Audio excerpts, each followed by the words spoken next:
Alô, amigos, estamos de volta aqui com o programa Agenda Econômica. Nós estamos debatendo o tema agroenergia e agricultura familiar. O nosso convidado é Carlos Alberto Ferraz, gestor ambiental, especialista em energias renováveis. Tem um elemento que pode suscitar alguma dúvida em relação ainda à viabilidade econômica por parte das agriculturas familiares, da propriedade familiar pequena, né, para também incorporar uma nova modalidade. Quais seriam as vantagens, quais seriam os aspectos que asseguram a viabilidade econômica disso? Olha, Beto, qualquer atividade rural hoje no Brasil, ela embute um risco muito alto, porque a maior parte dos prejuízos acaba ficando com o produtor.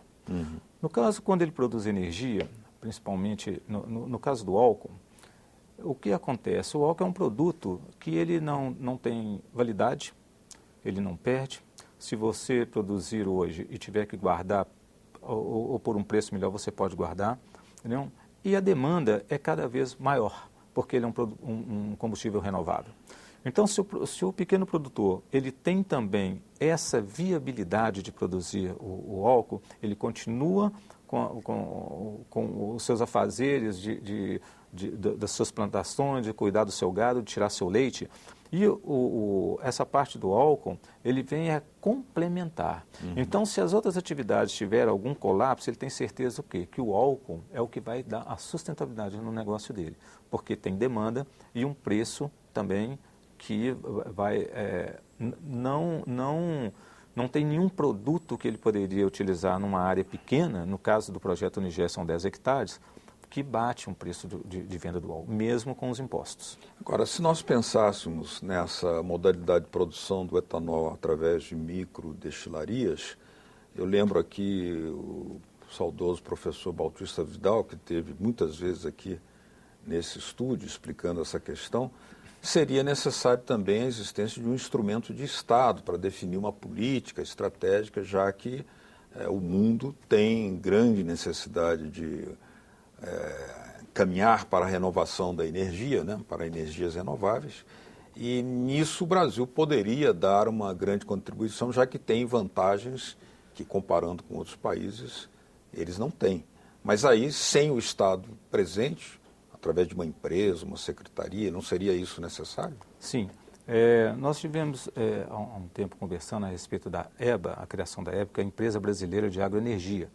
Então, essa empresa ela cuidaria essencialmente dos combustíveis renováveis e não dos fósseis. A Petrobras ela poderia continuar com petróleo, continuar com gás natural, né? Então, vendendo, explorando o pré-sal, mas os combustíveis renováveis, se tivesse uma empresa que é responsável por essa inovação no Brasil, o que aconteceria? Como o petróleo é um produto finito, querendo ou não, a gente não se sabe quando, mas ele é um produto finito, ele vai acabar. Ao contrário dos combustíveis renováveis, ele vai prosperar. Então, se criasse essa empresa, daqui a uns anos, ela já estaria um expertise com um desenvolvimento que mesmo a Petrobras baixando, essa empresa ela ocuparia esse lugar, né? Porque é uma empresa que ia viabilizar a produção dos combustíveis, dos combustíveis renováveis no Brasil todo. E daria um suporte para o pequeno produtor, porque hoje ele não pode vender o álcool. Uhum. Né? Ele pode consumir em cooperativa, em comunidade, em associação, mas ele não pode vender. Então ele fica fora desse processo, ele não tem rendimento. Eu li em documentos que estudam essa questão que um dos elementos importantes é a regionalização da produção, ou seja, hoje há uma produção localizada em determinadas localidades, esse álcool viaja às vezes milhares de quilômetros, apenas em troca de um carimbo, depois volta, um chamado turismo meio inútil, que é muito caro e, aliás, feito sobre rodas e diesel, né? Qual é a reflexão que vocês fazem sobre isso? Pois é porque a produção hoje do álcool ela é centralizada. Então, no caso de se espalharem projetos Unigéias pelo Brasil, descentralizaria isso. Então, não teria mais chancela. O álcool é um produto simples de fazer, né? qualquer produtor que tenha um alambique, principalmente em Minas Gerais, né, que tem vários alambiques pequenos, o que diferencia é simplesmente uma coluna de retificação. Né? Então, com essa coluna, ele poderia obter o álcool combustível. Então, seria descentralizado, não teria o que a gente chama do trenzinho da alegria, que é o álcool andando pelo Brasil e, como você disse, gastando diesel. Né? Então, até esse caminhão poderia ser a álcool também, porque nós já tivemos caminhões, tratores a álcool, inclusive ônibus a álcool. Então, não teria este custo, né, o que faria o preço dele baixar, e viabilizaria também, quando o produtor estiver tendo esta renda, ele prosperar. Então, vários pequenos produtores, eles iriam prosperar no campo e ia tirar o pessoal dos inchaços das cidades. Insistindo nessa questão estratégica e também de geopolítica, vale lembrar aqui, pedir o seu comentário sobre o primeiro motor que foi feito lá no CTA, Centro Tecnológico da Aeronáutica, onde se chegou a comprovar, né, essa modalidade do motor a álcool baseado na cana. Né? Ele permitia um rendimento muito maior, se não me engano, 25 km por litro. Mas por que foi abandonado? Olha, Beto, isso é uma pergunta até difícil, né? Mas vamos lá. Esse motor que ele foi desenvolvido no CTA, ele foi desenvolvido em cima da dinâmica do álcool e não da gasolina. Hoje nós temos mesmo um motor flex, né? O que é? É um motor a gasolina adaptado para o álcool. Ele não foi desenvolvido para o álcool. Por quê? Porque no mundo inteiro só tem motor a gasolina. O álcool é aqui no Brasil, né? E nós não temos nenhuma fábrica de álcool, de motor de automóveis, nós temos montadoras. Então nós estamos falando de um ramo industrial de motores a álcool que poderia se desenvolver no Brasil, caso o Brasil optasse por ter a sua própria fábrica própria Sem dúvida, de automóveis. Sem dúvida, se nós tivéssemos uma empresa que se interessasse em fazer um motor com as dinâmicas do álcool, com certeza, em pouco tempo, nós estaríamos com um motor com uma eficiência muito maior, né? Além de não poluir, seria um motor, um veículo que tem mercado, porque o mercado nacional hoje só não se consome mais álcool por causa do preço da gasolina, que ele está, vamos dizer, barrado, ele não cresce. E o consumidor, ele olha o preço. Ele não está olhando a parte ambiental, ele está olhando o preço. Então, agora, com o preço da gasolina chegando no preço real, com certeza todo mundo vai voltar para o álcool. Hoje o pequeno produtor, a agricultura familiar, estaria impedida de vender o álcool se caso produzisse. Mas, por exemplo, cooperativas para o próprio uso e prefeituras que resolvessem produzi-lo, como foi o caso de Angatuba, essa viabilidade existe. Então. Existe. A cooperativa, as prefeituras, as associações, né? Então, eles se unem, faz a microdestilaria, no sistema Unigeia também. Então, esse álcool ele seria consumido. Então, o custo para eles é muito baixo, porque o álcool ele é tido como um resíduo. Né? Ele tira todas as vantagens do ciclo, que é desde do plantio da cana até a hora que o álcool está pronto para ser utilizado. Então, ele tira todas as vantagens, inclusive as energéticas, porque ele pode ter a geração de energia também e alimentos saudáveis. Quer dizer, uma vantagem para o interior do Brasil todo nessa empreita de produzir uma energia limpa. Ou seja, uma regionalização da produção por meio de microdestilarias, né, do etanol, implicaria também grande estímulo a um ramo industrial de microdestilarias, incentivando tanto, porque microdestilarias podem ser fabricadas em várias regiões, não é algo muito complexo. Não, de forma alguma. E uma coisa interessante é o seguinte, é que o álcool, né, tem até um ditado que se diz assim, por que a cachaça sempre foi barata e nunca acabou? É porque todo mundo sabe fazer.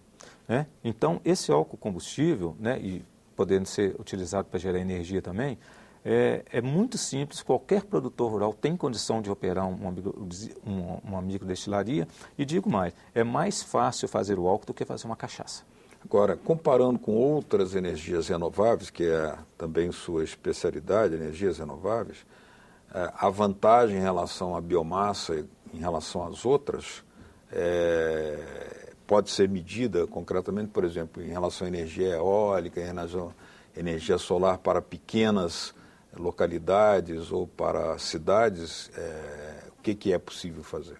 Olha, Beto, a grande vantagem da biomassa é ela ser uma energia distribuída, né? Então, vamos dizer, o caso dos painéis solares, eles são caros e apesar que o preço vem caindo, mas tem um detalhe, nós não podemos controlar nuvens, né? Então, quando vem uma sombra, e não estou nem dizendo à noite, que para tudo, mas vem uma nuvem, o que acontece? Você fica com a energia para. Mesma coisa na energia eólica, você não tem como segurar o vento, né? Mas no caso de armazenagem dessa energia, seria antieconômico? Antieconômico, porque no caso de você armazenar em baterias, né? Então, para você fazer pequenos projetos, qualquer transferência, imagina essas torres de telefonia. Tudo bem, uma plaquinha pequena de energia solar, fotovoltaica, mas o sinal é muito pequeno, então você manda, não tem problema, circuitos eletrônicos. Mas quando você pega um motor, uma picadeira para cana, por exemplo, uma bomba para fazer um bombeamento de uma irrigação, você não tem potência. Então, eu digo que elas são complementares. Tudo bem, a energia eólica ela pode e deve baixar de preço, apesar da tecnologia não ser nossa. Os painéis solares também eles têm o seu lugar, mas como complemento. A energia real é só a biomassa. Nesse caso, como é que esse debate vem se realizando, por exemplo, nas universidades? Porque aparentemente o Brasil teve um grande sucesso com o etanol, reconhecidamente em todo o mundo, mas nem sempre as universidades brasileiras generalizaram um estudo intensivo. Parece que há também uma espécie de alienação energética em relação àquilo que seríamos capazes de fazer. Como é que você reflete sobre isso? Olha, eu te digo que sobre biomassa nós tínhamos aí mais de 10 laboratórios que desenvolviam biomassa do Brasil. Hoje nós não temos praticamente nenhum. Isso no tempo da Secretaria de Tecnologia Exatamente, Industrial. do Dr. Bautista Vidal. Então, o que nós temos que fazer? Nós temos que dar valor à nossa energia. Nós temos que dar valor ao nosso país, que de se tornar um grande produtor de energia e principalmente de energia limpa. Né, que todos os países do mundo eles estão querendo. A biomassa hoje ela é mais estudada lá fora do que aqui. Né? A síntese de gás é uma das tecnologias mais avançadas e estão mais do lado nos outros países do que aqui.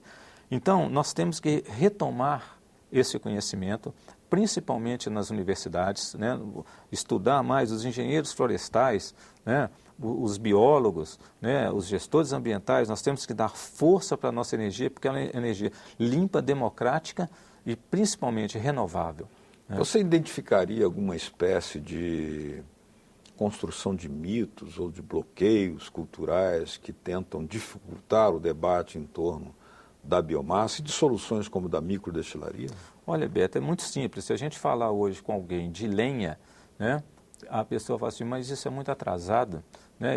Hoje nós temos o gás natural, nós temos o diesel, nós temos a energia eólica. Olha, em eficiência, nós ainda não conseguimos nenhuma tecnologia e suplante a fotossíntese. Né? A natureza levou milhões de anos para desenvolver uma tecnologia, que é a fotossíntese, da conversão de energia solar. Né? Além de a gente produzir energia, ela ainda dá 2 produtos, né, vitais para a vida, que é o alimento e o oxigênio. Então, esses mitos, é isso, é de pensar que quando você fala em biomassa, você está falando de um processo atrasado, e muito pelo contrário. Né? Ele é o mais avançado e não tem nenhum que o substitui por ele ser renovável. Sem falar aí a questão da álcool química que ainda está por ser desenvolvida. Sim, a álcool química, é importante a gente dizer que todos os produtos que a gente obtém do petróleo, a gente obtém também do álcool. Por exemplo, esse botão dessa camisa aqui que vem da indústria do petróleo poderá ser... Exatamente, poderia ser um produto do álcool, inclusive os plásticos biodegradáveis, com uma grande diferença. Ele é renovável e é limpo. Um plástico biodegradável. Exatamente. Bom, só nos resta aqui agradecer a sua presença aqui, Carlos Alberto Ferraz. Muito obrigado pelas explicações que nos trouxe. As portas estão sempre abertas. Obrigado mesmo. Obrigado. Obrigado também a vocês de casa que nos acompanharam. Se quiserem nos mandar suas dicas, sugestões ou críticas, você pode fazê-lo pelo 0800 61 22 11, ou então, se quiserem, baixar para copiar esse programa ou os outros programas da TV Senado, olha aí na telinha uma forma de fazê-lo. www.senado.leg.br/TV. Obrigado mesmo pela sua audiência. Até o próximo programa Agenda Econômica. Tchau.